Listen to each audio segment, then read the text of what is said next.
Doctor గారు, physiotherapy treatment తీసుకునే వారిలో అసలు ఎక్సర్సైజ్ ప్రోటోకాల్ ఏంటి sir? Exercise protocol is very important. ఇప్పుడు ఆఫ్టర్ కోవిడ్ మనం చూస్తున్నాం చాలామంది సెలబ్రిటీస్, జిమ్లో వర్క్ చేసే వాళ్ళందరికీ ఎక్సర్సైజ్ చేస్తూ చేస్తూ సడన్గా హార్ట్ ఫెయిల్యూర్ అవుతుంది, కార్డియాక్ అరెస్ట్ అవుతుంది. సో అది చాలా ఒక మేజర్ రీజన్గా తయారైంది. యంగ్ స్టూడెంట్స్లో కూడా ఆఫీస్కి వెళ్ళే వాళ్ళందరూ కూడా ఎలా అవుతుందంటే వాళ్ళు ఒక ప్రోటోకాల్ ఫాలో అవ్వకుండా, డైట్ మెయింటైన్ చేయకుండా విగ్రస్గా యాక్టివిటీస్ చేసే దానివల్ల కార్డియాక్ అరెస్ట్ అవుతుంది. సో ఇది ఒక మేజర్ రీజన్ ఏంటంటే కోవిడ్ వ్యాక్సినేషన్ తర్వాత బాడీలో కొన్ని కెమికల్ రియాక్షన్స్ జరిగినాయి. సో అది మన హార్ట్ మీద, నర్వస్ సిస్టమ్ మీద, దాని మీద చాలా ఎఫెక్ట్ అవుతుంది. ఇప్పుడు క్యారవాన్స్ ప్రోటోకాల్ అని ఉంటుంది. సో మీ టార్గెట్ హార్ట్ రేట్ బేస్ చేసుకొని మీరు ఏమైతే పల్స్ ఉంటుందో అన్నీ చెక్ చేసుకుంటా మీరు ఎక్సర్సైజ్ చేయాలి. So target heart rate suppose 220 ఉంది.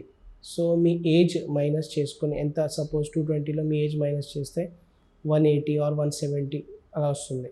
సో ఆ టార్గెట్ హార్ట్ రేట్ కన్నా మీరు క్రాస్ చేయొద్దు. సో ఎలా అంటే ఫస్ట్ మీరు మీ హార్ట్ రేట్ 80, 50 నుంచి 80, 80 నుంచి 100 అలా పెంచుకుంటా మెల్లమెల్లగా వీక్లీ చేసుకోవాలి. సడన్గా మీరు విగ్రస్గా వర్కౌట్ చేసి మీ ఏదైతే టార్గెట్ హార్ట్ రేట్ ఉందో అది క్రాస్ చేసుకుంటా 200 మీద, 220 మీద వెళ్తే అప్పుడు కార్డియాక్ అరెస్ట్ వచ్చే ఛాన్సెస్ ఉంటుంది. So exercise protocol is very big subject. So daily ఎలా ఎక్సర్సైజ్ చేయాలి, ఎంత టార్గెట్ హార్ట్ రేట్ మెయింటైన్ చేసుకోవాలి, ఎంత పల్స్ ఉండాలి, ఎలా ఆక్సిజన్ సాచురేషన్ ఉండాలి, ఇవన్నీ చూసుకుంటా మీరు ఎక్సర్సైజ్ చేయాలి. ఇష్టం వచ్చినట్టు మీరు వెళ్ళిపోయి సైక్లింగ్ చేసి, ట్రెడ్మిల్ చేసి విగ్రస్గా చేస్తే మాత్రం అది మన లోడ్ పడుతుంది హార్ట్ మీద. సో ఎక్సర్సైజ్ ప్రోటోకాల్ మీరు ఒక మంచి ఫిజియోథెరపీ డాక్టర్ దగ్గర వెళ్ళి మీరు ఒకవేళ చేయాలనుకుంటే ఈజీగా గైడెన్స్లో చేయాలి.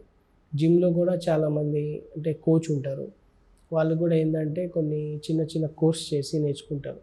బట్ యాక్చువల్గా వాళ్ళకి ఇవన్నీ కార్డియాక్ గురించి, ఎంత టార్గెట్ హార్ట్ రేట్ పెట్టుకోవాలి, ఏ ప్రోటోకాల్ ఫాలో అవ్వాలి, సో అవన్నీ లేదు. సో జస్ట్ సింపుల్గా వాళ్ళు ఏంటంటే ఇంత వర్కౌట్ చేస్తే ఇంత క్యాలరీస్ అవుతుంది, మీ కార్డియో ఇవాళ కార్డియో చేయండి, ఇవాళ ఇది చేయండి అది చెప్తారు. కానీ అసలు ఆ కార్డియోకి ఎలా బేస్ చేసుకొని టార్గెట్ హార్ట్ రేట్ ఎలా పెట్టుకొని చేయాలి వాళ్ళకి తెలియదు. సో ఇవన్నీ ఇన్ఫర్మేషన్ వాళ్ళకి తెలియాలి, అది వాళ్ళు వాళ్ళ క్లయింట్స్కి ఇచ్చి చేపియాలి. సో అప్పుడు ఇలాంటి దానికి మనం కార్డియాక్ అరెస్ట్ రాకుండా కొద్దిగా సేవ్ చేయొచ్చు.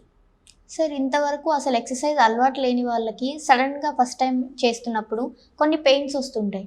సో అలాంటి వాళ్ళలో ఎలా ట్రీట్ చేస్తారు? సో ఇప్పుడు ఎలా అంటే సడన్గా ఎక్సర్సైజ్ స్టార్ట్ చేయాలి, నేను ఫిట్నెస్ మెయింటైన్ చేయాలని ప్రతి ఒక్కరికి ఇప్పుడు చాలా నాలెడ్జ్ వచ్చింది. ఆఫ్టర్ కోవిడ్ అందరికీ చాలా ఇన్ఫర్మేషన్ వాళ్ళకి రీచ్ అయింది. ఇంట్లో కూర్చొని అన్నీ వాళ్ళు రీసెర్చ్ చేయడం వల్ల ఎలా హెల్తీగా ఉండాలి, కోవిడ్తో ఎలా సేవ్ అవ్వాలి, ఇమ్యూనిటీ ఎలా బూస్ట్ చేసుకోవాలి, ఇవన్నీ చూసి అందరికీ ఒక ఐడియా వచ్చింది.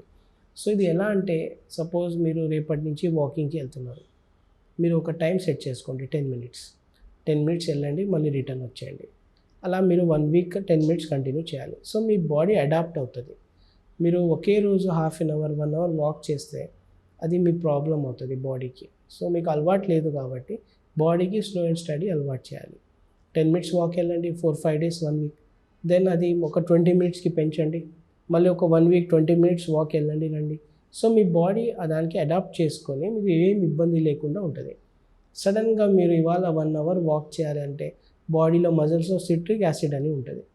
అది ఏం చేస్తుందంటే బాడీకి ఫర్దర్గా ఎనర్జీ ప్రొవైడ్. బాడీలో మీరు ఇప్పుడు వాక్ చేస్తే ఏమవుతుందంటే ఫస్ట్ బాడీలో ఉన్న గ్లూకోజ్ ఒక హాఫ్ అన్ అవర్ వాక్ చేస్తున్నారు, మీ బాడీలో ఉన్న గ్లూకోజ్ మీకు ఎనర్జీ ప్రొవైడ్ చేస్తుంది.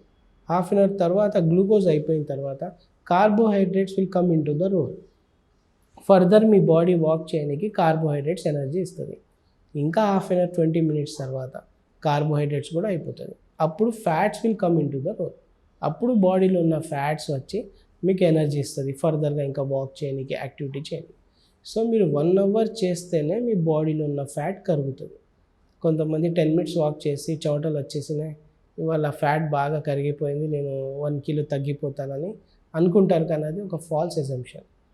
ఇవన్నీ ఫస్ట్ గ్లూకోజ్ బాడీలో, కార్బోహైడ్రేట్స్, తర్వాత ఫ్యాట్స్ 1 hour. సో మీరు 1 hour వరకు రీచ్ అవ్వాలంటే నేను చెప్పినట్టు 10 మినిట్స్తో స్టార్ట్ చేసి ఒక 1 వీక్ 10 మినిట్స్, తర్వాత వీక్ 20 మినిట్స్, అలా స్లోగా పెంచుకుంటా ఒక 4 వీక్స్ తర్వాత 1 అవర్కి వెళ్ళాలి. సో 1 అవర్ మీరు ఏమైతే మినిమం చేస్తారో దాన్ని బట్టి మీ బాడీలో ఉన్న ఫ్యాట్ కరుగుతుంది. సో ఇప్పుడు మీకు బాడీ పెయిన్స్ రావడం అలా ఏమి ఉండదు. సార్ సాఫ్ట్వేర్ జాబ్ చేసే వాళ్ళు ఎక్కువసేపు కూర్చొని ఉండాల్సి వస్తుంది, లేదంటే బైక్పై ఎక్కువ దూరం ట్రావెల్ చేసే వాళ్ళకి కానీ బ్యాక్ బోన్ మీద ఎక్కువగా ప్రెషర్ పడుతుంది కదా. సో ఖచ్చితంగా ఫిజియోథెరపీ ట్రీట్మెంట్ చేయించుకోవాలంటారు. ఎందుకంటే కొంతమంది సరే ఈజీగా తగ్గిపోద్ది అని వేరే ఏదైనా నార్మల్గా ఎక్సర్సైజ్ చేయడం కానీ, లేదంటే ఏమైనా హోమ్ రెమెడీస్ ట్రై చేస్తుండడము, అంటే ఇన్స్టెంట్ రిలీఫ్ కోసం. సో అలాంటివి ఎంతవరకు వర్కౌట్ అవుతాయి అండి? సాఫ్ట్వేర్ ఇంకా కూర్చొని ఉండే జాబ్ వాళ్ళకి, డెస్క్ జాబ్ వాళ్ళకి ఏమవుతుందంటే కూర్చుంటే మన స్పైన్, టేల్ బోన్ మీద ప్రెషర్ పడుతుంది. సో దానివల్ల ఏమవుతుందంటే వర్టిబ్రాస్ దగ్గర వచ్చి డిస్క్ బల్జ్ అయ్యి పక్కన ఉన్న నరాలకి ప్రెస్ చేస్తుంది. సో ఇది హై ఇంపాక్ట్ వల్ల అవ్వచ్చు, ఎక్కువగా కూర్చొని వల్ల కూడా అవ్వచ్చు. సో హై ఇంపాక్ట్ అంటే మన కింద పడితే యాక్సిడెంట్స్ అయితే, లేదంటే ప్రోలాంగ్గా ఇయర్స్ టుగెదర్ 4-5 ఇయర్స్ నుంచి సాఫ్ట్వేర్ కంపెనీలో కూర్చొని గంటలు కూర్చొని అవర్స్ టుగెదర్ కూర్చొని చేస్తే ఆ వర్టిబ్రల్ కూడా దగ్గర వచ్చేసి డిస్క్ బల్జ్ అయ్యి ప్రాబ్లమ్స్ వస్తుంది. బ్యాక్ పెయిన్, చాలామందికి కాక్సిడీనియా ఉంటుంది, అంటే మన టేల్ బోన్ పెయిన్ ఉంటుంది.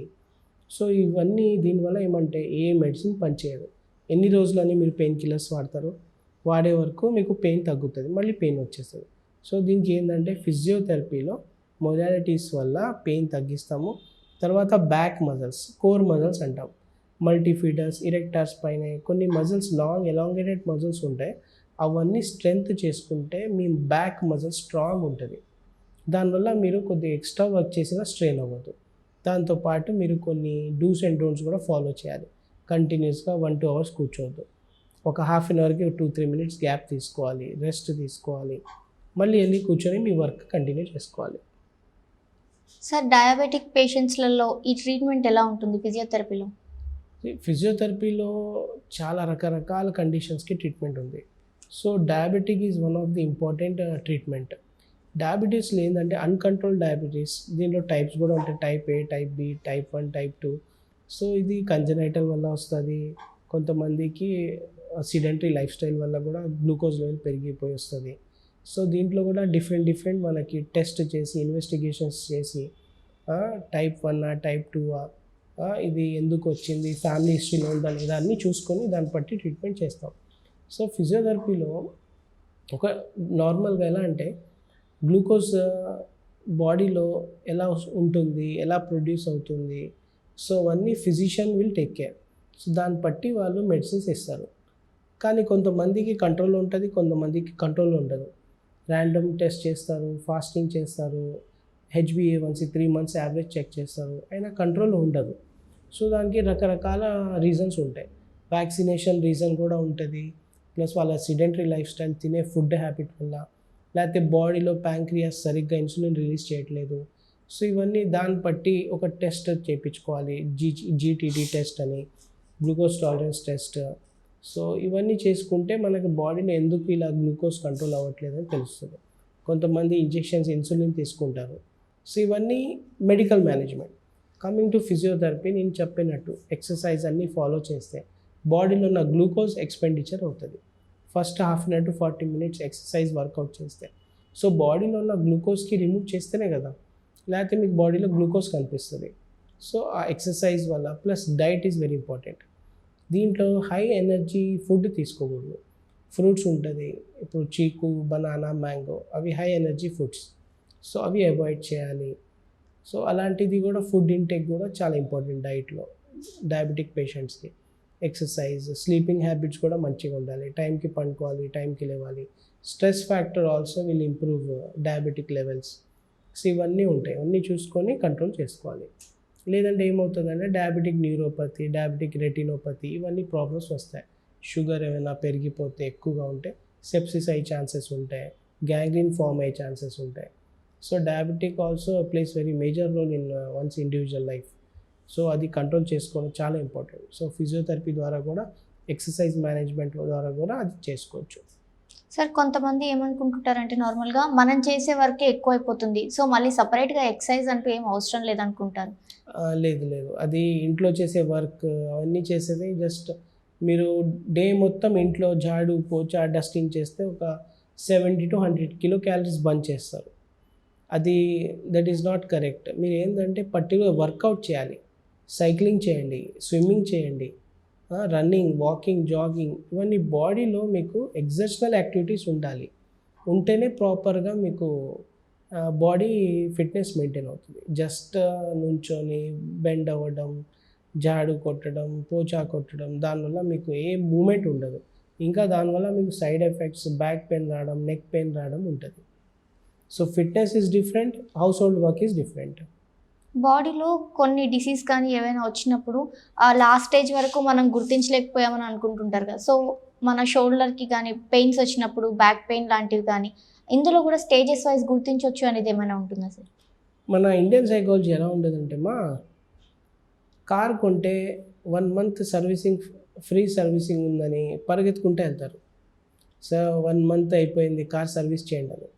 అదే బాడీలో ఏమైనా ప్రాబ్లం వస్తే చూద్దాంలే, మళ్ళీ చూద్దాంలే, లేకపోతే మెడికల్ షాప్ వెళ్ళి మెడిసిన్ వేసుకొని చూద్దాంలే, అలా చేసి అది క్రోనిక్ అయ్యే వరకు చూస్తూ ఉంటారు. అప్పుడు ఏమవుతుందంటే ఆ ప్రాబ్లము 1 weekలో తగ్గేది years together, months together prolong అవుతుంది. సపోజ్ మీకు నెక్ పెయిన్ ఉంది, 1-2 days చూశారు, ఐస్ పెట్టారు, హీట్ పెట్టారు, క్రీమ్ రాశారు, తగ్గలేదు. Immediately consult near by physiotherapy doctor, లేదంటే ఆర్థోపెడిక్ ఆర్ ఎల్స్ న్యూరాలజిస్ట్ వెళ్ళి మీరు కన్సల్ట్ అయ్యి మీ ప్రాబ్లం చెప్పాలి. ఫర్దర్ ఇన్వెస్టిగేట్ చేసి దానికి ట్రీట్మెంట్ చేస్తే ఇమ్మీడియట్ తగ్గిపోతుంది అక్యూట్ స్టేజ్లోనే.